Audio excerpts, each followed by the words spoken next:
income. Today I am going to discuss with the under section 80G. Already we discussed about that 80C, 80CCC, 80CCD, 80CCE, 80D, 80DD, 80DDB and 80E. After all these reductions, we have to go for 80G. 80G is the deduction in respect of donation. 80G is the deduction in respect of donation. So there are two types of donations. Under section 80G, there are two types. One is the without any maximum limit, and the other one is the with maximum limit. Donations are classified into two categories. First one, without any maximum limit. Another one, with maximum limit donation. Again, without any maximum limit are classified into two categories. One is the 100% reduction, and another one is the 50% reduction. One is the 100% reduction, and another one is the 50% reduction.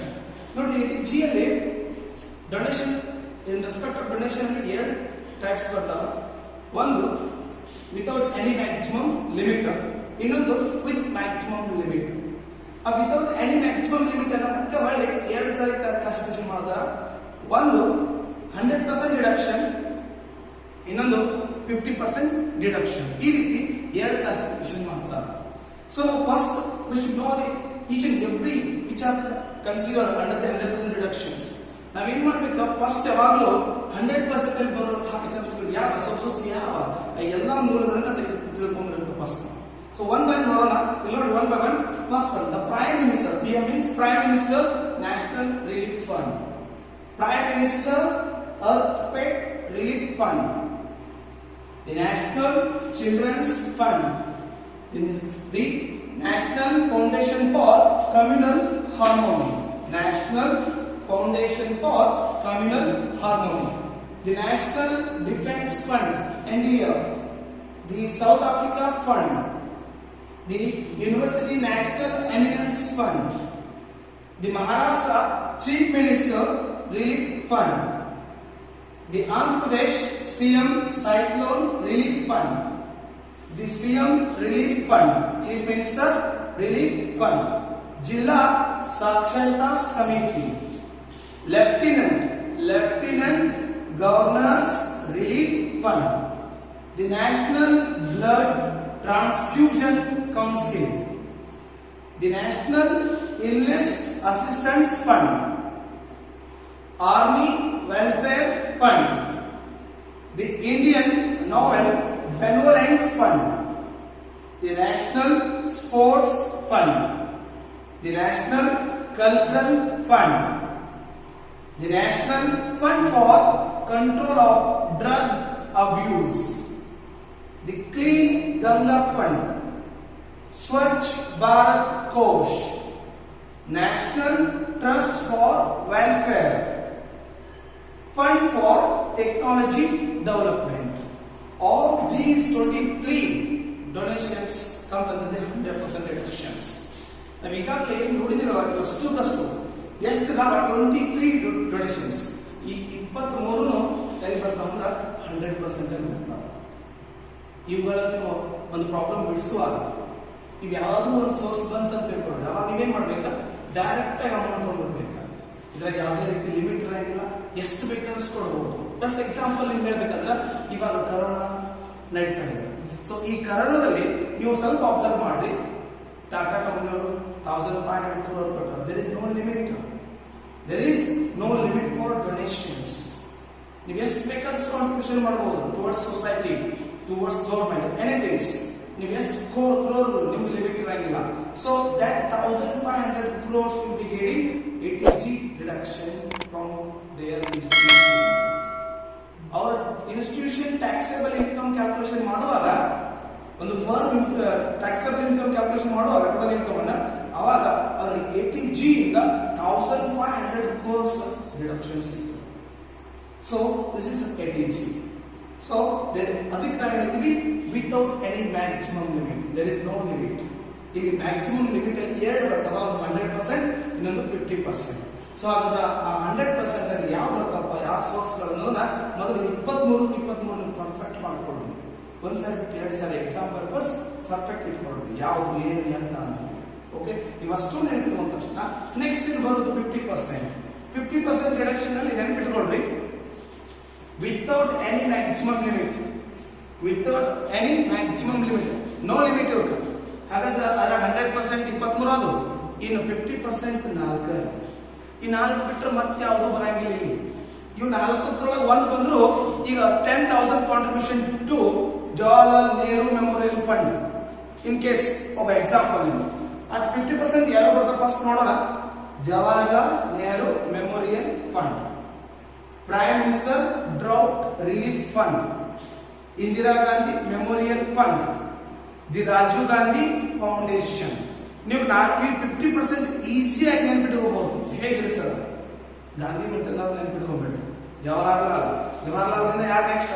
Indira ಗಾಂಧಿಯಿಂದ ಯಾರು? ರಾಜೀವ್ ಗಾಂಧಿ. ಇವು 3 fix. Next ಇನ್ನೊಂದು ಏನಪ್ಪ? Prime minister drought relief fund. ಈ 4 ನೆನ್ಪಿಟ್ಕೋಬೇಕು. ಈ 4 ಬಿಟ್ಟು ಮತ್ತೇನಾದ್ರು ಬರ್ತಾನೆ sir? ಇಲ್ಲ. Only 4 sources are available in 50% reductions without limit. ಅರ್ಥ ಆಗಲ್ಲ? ನೆನಪಿಟ್ಕೋಬೇಕು. ಮೇನ್ ಬೇಸ್ ಯಾವಪ್ಪ ಅಂದ್ರೆ without limit, without any limit. ಇನ್ನೊಂದು with limit. Okay, without limit ನಾಗ ಎರಡು, ಒಂದು 100%, ಇನ್ನೊಂದು 50%. 100% ಅಲ್ಲಿ ಎಷ್ಟು ಬರ್ತಾವ? 23 sources ಅದಾವ. 50% ಅಲ್ಲಿ ಎಷ್ಟು ಅದಾವ? 4 sources ಅದಾವ. So the first we must and should complete the 100% and 50% sources. Okay, ಈ 100% ಮತ್ತು 50% ಮಾಡಿದ್ರಂದ್ರೆ ನೀವು ಈಸಿಯಾಗಿ ಉಳಿದ ಪ್ರಾಬ್ಲಮ್ಸ್ ಸಾಲ್ವ್ ಮಾಡಬಹುದು. ಸೊ ಅದರ 50% ಅಂದ್ರೆ ಸರ್ ಹೇಗೆ, ಯಾವ ರೀತಿ ಕ್ಯಾಲ್ಕುಲೇಷನ್ ಇರ್ತದೆ ಇದು? ಸರ್ ಇದು ಯಾವ ರೀತಿ ಕ್ಯಾಲ್ಕುಲೇಷನ್ ಇರ್ತದೆ ಅಂದ್ರೆ 100% ಅಂದ್ರೆ ನೀವು 1,000 crore ಅಥವಾ 1 lakh rupees ಡೊನೇಷನ್ ಕೊಟ್ಟಿವಿ. ಯಾವುದಕ್ಕಪ್ಪ? Prime minister earthquake relief fund ಕೊಟ್ಟಿವಿ, ಅಥವಾ ಗುಜರಾತ್ ಅರ್ಥಕ್ವೇಕ್ ರಿಲೀಫ್ ಫಂಡ್ ಕೊಟ್ಟಿವಿ ಅಂತ ತಿಳ್ಕೊಳ್ಳಿ. ಸೊ ಹಾಗಾದ್ರೆ ಆ ಗುಜರಾತ್ ಅರ್ತ್ 1 ಲಕ್ಷ ರೂಪಾಯಿ ಕೊಟ್ಟಿದ್ರೆ ಡೈರೆಕ್ಟ್ ಆಗಿ ನಿಮ್ಗೆ ಡಿಡಕ್ಷನ್ ಎಷ್ಟಿದೆ? ಇಲ್ಲಿ ಜಿ ಪ್ರಕಾರ 1 lakh rupees ಸಿಗ್ತದೆ. ಸಪೋಸ್ ನೀವು ಏನಾದ್ರು ಅದೇ 1 ಲಕ್ಷ ರೂಪಾಯಿ Jawaharlal Nehru memorial fund donations ಕೊಟ್ಟಂದ್ರೆ, so you will getting only 50,000 under section 18G deduction. ನಿಮ್ಗೆ ಬರೀ 50,000 ಅಷ್ಟೇ ಡಿಡಕ್ಷನ್ ಸಿಗ್ತದೆ. ಅರ್ಥ ಆಗುತ್ತಲ್ಲ? ಹೇಳಿ 50% ಅಂದ್ರೆ ಏನು? ನೀವು ಎಷ್ಟು ಅಮೌಂಟ್ ಅನ್ನು ಡೊನೇಟ್ ಮಾಡಿರ್ತೀರಿ, ಆ ಡೊನೇಟ್ ಮಾಡಿದ 50% ಡಿಡಕ್ಷನ್ ಸಿಗ್ತದೆ. ಅದು 50%. ಫುಲ್ ಅಮೌಂಟ್ ನಿಮ್ಗೆ ಡಿಡಕ್ಷನ್ ಸಿಗ್ತದೆ, ಅದು 100%. ಓಕೆ, 100% ಅಲ್ಲಿ 23, ಆಮೇಲೆ 50% ಎಷ್ಟು ಬರ್ತಾವ? 4. ಈ 4 ಬಂದ್ರೆ ನೀವು ಮೈನಸ್ ಬರಬೇಕು. ಹಾಗಾದ್ರೆ 50% ಕೊಡ್ಬೇಕು. ಸಪೋಸ್ ಈಗ 2 lakh rupees ಕೊಟ್ಟಿ ನಾನು ಇಂದಿರಾ ಗಾಂಧಿ ಮೆಮೋರಿಯಲ್ ಟ್ರಸ್ಟ್ ಗೆ ಅಂತ ತಿಳ್ಕೊಳ್ರಿ ಎಕ್ಸಾಂಪಲ್. ಸೊ ಹಾಗಾದ್ರೆ 2 lakh rupees ಅಂದ್ರೆ 50% ಡಿಡಕ್ಷನ್ ಎಷ್ಟು? ನೀವು ಎಷ್ಟು ಹೋಗ್ಬೇಕಂತ 1 lakh ಡಿಡಕ್ಷನ್ ಸಿಗ್ತಾ ಇರ್ತದೆ. ಸೊ ಇದು ವಿತೌಟ್ ಎನಿ ಲಿಮಿಟ್ ಅಲ್ಲಿ 100%, ಇನ್ನೊಂದು 50%. Okay, now next come to the point of with limit. There is a limit, very important. Everyone, this is very important in calculation of 80G. Very important, with limit. These with limit, there are 2 categories. One is 100%, another one is 50%. Same. Without any limit, there are 2 categories. One is 100, another one is 50. Same as without limit, in limit also. Same. ನೀವು without any limit ಅಲ್ಲಿ ಹೆಂಗ್ 100 ಮತ್ತು 50 ಮಾಡಿರ್ತೀರಿ, ಹಂಗ with limit ಒಳಗೂ 2 ಬರ್ತಾವ. ಒಂದು 100%, ಇನ್ನೊಂದು 50%. ಈ 100% ಮತ್ತು 50% ನೋಡೋಕ್ಕಿಂತ ಮುಂಚೆ ಲಿಮಿಟ್ ಏನ್ರಿ ಸರ್? ಲಿಮಿಟ್ ಏನ್ರಿ ಅಂದ್ರ ನೆನಪಿಟ್ಕೊಳ್ರಿ, ಈಗ ಬಂದಿರುವಂತಹ ಈ ವಿತ್ ಲಿಮಿಟ್ ಅನ್ನು ಕ್ಯಾಲ್ಕುಲೇಷನ್ ಮಾಡ್ಕೋಬೇಕಾದ್ರೆ ದೇರ್ ಇಸ್ ಅ ಲಿಮಿಟ್. ಏನಪ್ಪಾ ಅಂದ್ರ 10% of adjusted gross total income. First, which one? 10% adjusted gross total income, or 100% or 50% deduction. Whichever is least, that should be taken for deduction. Be careful. ಏನಪ್ಪಾ ಅಂದ್ರ ಈ 100% ಮತ್ತು 50% deductions calculation ಮಾಡಬೇಕು. ಒಂದು amount ಬರ್ತಾವ. 100% ಒಂದು 2 ಇದ್ದು ತಿಳ್ಕೊಡ್ರಿ. ಎಕ್ಸಾಂಪಲ್ 1 ಲಕ್ಷ ರೂಪಾಯಿ ಇತ್ತು 100%. ಆಮೇಲೆ 50% ಒಂದು 50,000 ರೂಪಾಯಿ ತಿಳ್ಕೊಡ್ರಿ. ಬರ್ತದೆ. ಟೋಟಲ್ ಎಷ್ಟಾಯ್ತು? 1,50,000 ಅಂತ ತಿಳ್ಕೊಡ್ರಿ. ಓಕೆ, ಸೊ ಹಾಗಾದ್ರೆ ನೀವು ಇದು 1,50,000 ವಿತ್ ಲಿಮಿಟ್ ಇಂದ ಬಂತು. ನೆಕ್ಸ್ಟ್ ನೀವು 10% of adjusted gross total income calculation ಮಾಡಬೇಕು. ನಿಮ್ಮ ಅಡ್ಜಸ್ಟೆಡ್ ಗ್ರಾಸ್ ಟೋಟಲ್ ಇನ್ಕಮ್ ಅಂದ್ರೆ ಏನು sir? Adjusted gross total income ಅಂದ್ರೆ ಏನು? Gross total income minus long term capital gain, short term capital gain, long term capital gain, short term capital gain less and section 80C to 80U ಅಂದ್ರ 80C ದಿಂದ 80U ವರೆಗೂ ನೀವು ಏನೇನು deductions ಕೊಡ್ತೀರ ಅದೆಲ್ಲ minus ಮಾಡಬೇಕು. ಅವಾಗ ಬರೋದೇ ಅಡ್ಜಸ್ಟೆಡ್ ಗ್ರಾಸ್ ಟೋಟಲ್ ಇನ್ಕಮ್. ಅದ್ರ ಮೇಲೆ 10% ಕ್ಯಾಲ್ಕುಲೇಷನ್ ಮಾಡಬೇಕು. ಈಗ ಒಂದು 2 ಲಕ್ಷ ರೂಪಾಯಿ ಬಂತಪ್ಪ, 2 ಲಕ್ಷ ಮೇಲೆ 10% ಅಂದ್ರೆ 20,000 ರೂಪಾಯಿ ಆಗುತ್ತೆ. ಹಾಗಾದ್ರೆ 1,50,000 20,000 ಯಾವ್ದು ಲೀಸ್ಟ್? 20,000 ಅದನ್ನ deduction. So this is the procedure. So ಇದನ್ನ ಪ್ರಾಬ್ಲಮ್ ಸಾಲ್ವ್ ಮಾಡುವಾಗ ನಿಮ್ಗೆ ಅರ್ಥ ಆಗುತ್ತಾ? ಕನ್ಫ್ಯೂಸ್ ಆಗ್ಬೇಡ್ರಿ. ಥೆರಟಿಕಲ್ ಅರ್ಥ ಮಾಡ್ಕೊಡ್ರಿ, ಪ್ರಾಬ್ಲಮ್ ಇಂದ ನಿಮ್ಗೆ ಅರ್ಥ ಆಗೇ ಆಗ್ತದೆ. ಸೊ ಹಾಗಾದ್ರೆ ಫಸ್ಟ್ ನೀವು ನೆನ್ಪಿಟ್ಕೊಂಡಿರ್ಬೇಕು 100% ಯಾವ, 50% ಯಾವ. ಹಾಗಾದ್ರೆ ಅದಕ್ಕಿಂತ ಮುಂಚೆ ನಿಮಗೆ ಗೊತ್ತಿರಬೇಕು adjusted gross total income. How to calculate adjusted gross total income ಅಂತಂದ್ರೆ gross total income minus long term capital gain minus short term capital gain, that is 111A under section 111A ಪ್ರಕಾರ.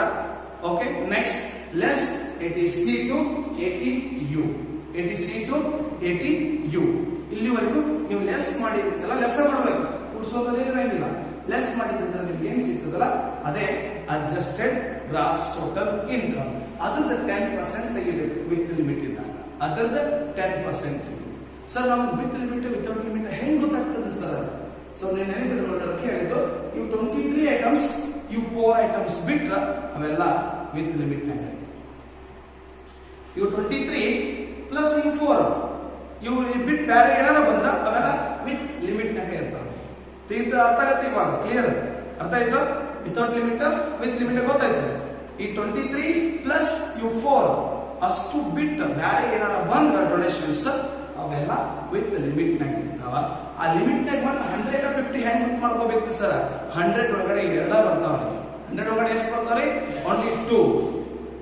Number 1 promoting for family planning for municipality ಇರ್ಬೋದು, ಅಥವಾ ಮಹಾನಗರ ಪಾಲಿಕೆ ಆಗಿರ್ಬೋದು, ನಗರಸಭೆ ಆಗಿರ್ಬೋದು, ಯಾವುದೇ ಆಗಿರ್ಬೋದು, TMC ಆಗಿರ್ಬೋದು. Promoting for family planning is 100%. Promoting for family planning 100% and Indian Olympic association is 100%. ಇವೆರಡು ಇದ್ರ 100%. ಅಂದ್ರ ಇವೆರಡು ಕೊಟ್ಟಿದ್ರ ಇದು 50% ರಿಡಕ್ಷನ್ ಮಾಡೋದು ಡೈರೆಕ್ಟ್ ಆಗಿ 100 ಮಾಡ್ಬೇಕು. ಸರ್ ಇದನ್ನ ಬಿಟ್ಟು ಮತ್ತೇನಾರ ಬಂದು ಅದು 50%. ಸರ್ 50% ರಿಡಕ್ಷನ್ ವಿತ್ ಲಿಮಿಟ್ ಒಳಗಡೆ ಏನ್ ಬರ್ಬೋದ್ರಿ? Notified temple, mosque, church. Mosque ಅಂದ್ರೆ ಮಸೀದಿ, church, temple. Notified means approved institution, approved, recognized by the government. ಏನ್ರಿ ಸರ ನೋಟಿಫೈಡ್ ಟೆಂಪಲ್ ಅಂದ್ರೆ ಯಾವುದು? ತಿರುಪತಿ ರೀ, ಧರ್ಮಸ್ಥಳ ರೀ. ಅರ್ಥ ಆಗತ್ತಾ? ಇಂಥ notified recognised by the government ಅಂತ ರೆಕಗ್ನೈಸ್ ಆಗಿರುವಂತಹ ಗವರ್ಮೆಂಟ್ ಅಲ್ಲಿ ರೆಕಗ್ನೈಸ್ ಆಗಿರುವಂತಹ ಟೆಂಪಲ್ ಆಗಿರ್ಬೋದು, ಮಸೀದಿ ಆಗಿರ್ಬೋದು, ಚರ್ಚ್ ಆಗಿರ್ಬೋದು, ಅಂತವು ಕೊಡುವಂತಹ ಡೊನೇಷನ್ಸ್ ಅನ್ನ ಕನ್ಸಿಡರ್ ಮಾಡ್ತಾರೆ. ಆದ್ರೆ ನೆನಪಿರ್ಲಿ, ಡೊನೇಷನ್ ಯಾವಾಗಲೂ be careful. Donation in cash only consider. ಎಲ್ಲ ಕ್ಯಾಶ್ ಅಥವಾ ಚೆಕ್ ಇರಬೇಕು. ಅರ್ಥ ಆಯ್ತಾ? ಚೆಕ್ ಆಲ್ಮೋಸ್ಟ್ ಆಲ್ ಚೆಕ್ ಇರಬೇಕು. ಕ್ಯಾಶ್ ಇದ್ರೆ ಎಷ್ಟು ಮ್ಯಾಕ್ಸಿಮಮ್ ಹೇಳ್ತೀರ, ಚೆಕ್ ಇರಬೇಕು. ಬಟ್ ಒಳ್ಳೆಯದು ಇನ್ kind should not be consider. In kind ಅಂದ್ರೆ ಡೊನೇಷನ್ ವಸ್ತು ರೂಪದಲ್ಲಿ ಇರಬಾರದು. ಏನೋ ಬಡ ಮಕ್ಕಳಿಗೆ ನೀವು ಹಾಲು ಕೊಡ್ತೀರಿ, ಫುಡ್ ಕೊಡ್ತೀರಿ, ಅರಿವಿ ಕೊಡ್ತೀರಿ, ಸರ್ ಇದು ನಾವು ಡೊನೇಟ್ ಮಾಡಿದ್ದೀವಿ sir. So it's not A donation. That will not comes under the section 80G. That will not comes. Okay? ಇದು ನೆನಪಿಡಬಹುದು. ನೀವು ಏನೇ ವಸ್ತು ಕೊಟ್ಟರು ಅದು ಅಂಡರ್ ಸೆಕ್ಷನ್ 80G ಅಲ್ಲಿ ಬರಂಗಿಲ್ಲ. ಅದು ಇನ್ ಕೈಂಡ್ ಇರಬಾರ್ದು, ಕ್ಯಾಶ್ ಆರ್ ಚೆಕ್ ನಾಗ ಇರಬೇಕು. ಅರ್ಥ ಆಗುತ್ತಾ? ಇದು ನೆನಪಿಡಬಹುದು. ಆಮೇಲೆ ಈ 50% ರಿಡಕ್ಷನ್ ಒಳಗಡೆ ಏನ್ ಬರ್ತಾವಪ್ಪ ಅಂದ್ರ ನಿಮ್ಗೆ ಬಿ ಕೇರ್ಫುಲ್.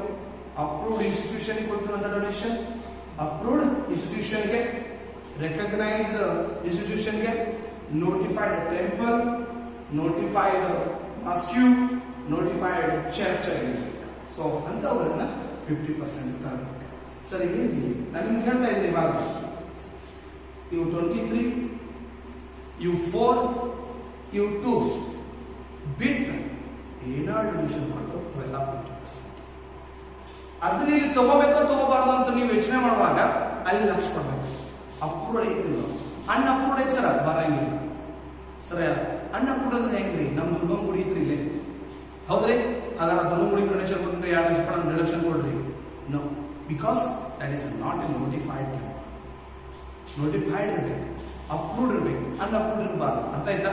ಅಂತವುಗಳಿದ್ರೆ ಇಲ್ಲಿ ಅನ್ಅಪ್ರೂವ್ಡ್ ಇದ್ರೆ ತಗೋಬಾರ್ದು, ಅಪ್ರೂವ್ಡ್ ಇದ್ರೆ ತಗೋಬೇಕು, ಅಥವಾ ನೋಟಿಫೈಡ್ ಇದ್ರೆ ತಗೋಬೇಕು, ಅಥವಾ ರೆಕಗ್ನೈಸ್ ಆಗಿದ್ರೆ ತಗೋಬೇಕು. ಮತ್ತೆ next sir, 8 to poor student, 8 to poor student. Poor student ಗೆ ನಾವು ಬುಕ್ಸ್ ಕೊಟ್ಟಿನ್ರಿ, ಬ್ಯಾಗ್ಸ್ ಕೊಟ್ಟಿನ್ರಿ, ಡ್ರೆಸ್ ಕೊಟ್ಟಿನ್ರಿ. These donations are not comes under the 80G because donation is in kind. ಅದು ವಸ್ತು ರೂಪದಲ್ಲಿ ಬರಂಗಿಲ್ಲ ಅಂತ ತಿಳ್ಕೊಬೇಕು. So this is the under section 80G. So first you should have to remember in your mind what is that? Donations are classified into 2 categories. One is without any limit, another one is with maximum limit. Again this is classified into 2 categories. One is 100% deduction and another one is 50% deduction. As same as in with maximum limit, 100% and 50%. In 100% promoting for family planning and Indian Olympic Association, only 2 will comes. 50% notified approved will comes under this 50% deduction. This is the under section 80G deduction.